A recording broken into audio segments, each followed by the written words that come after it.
অন্তর্বর্তী সরকারের অকাল মৃত্যুতে গায়েবানা জানাজা করছে চট্টগ্রাম প্রকৌশল ও প্রযুক্তি বিশ্ববিদ্যালয়ের শিক্ষার্থীরা, যে আন্দোলনরত শিক্ষার্থীরা। তারা 3 দফা দাবি নিয়ে যে দাবি নিয়ে তারা আন্দোলন করছিলেন ঢাকা, গাজীপুর এবং সবশেষ আজ চট্টগ্রামে তারা এই আয়োজন করেন। এবং আজকে তারা সেই এই অন্তর্বর্তী সরকারের পক্ষ থেকে কোনো ধরনের সিদ্ধান্ত না আসায় তারা অন্তর্বর্তী সরকারের অকাল মৃত্যুতে তারা এই যে গায়েবানা জানাজা, সেই গায়েবানা জানাজা আদায় করছেন।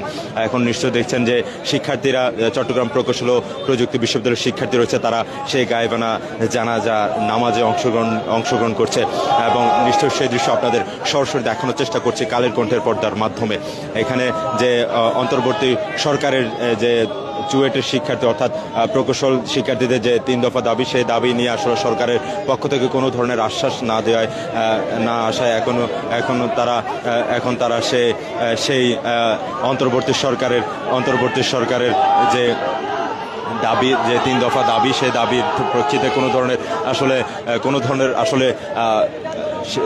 আশ্বাস না আসায় সে কারণে তারা মূলত এই গায়েবানা জানাজার আয়োজন করেছে। এবং সেই গায়েবানা জানাজা কিছুক্ষণ আগে তারা শুরু করছে এবং শেষে তারা মোনাজাত করছেন এবং তাদের 3 দফা যে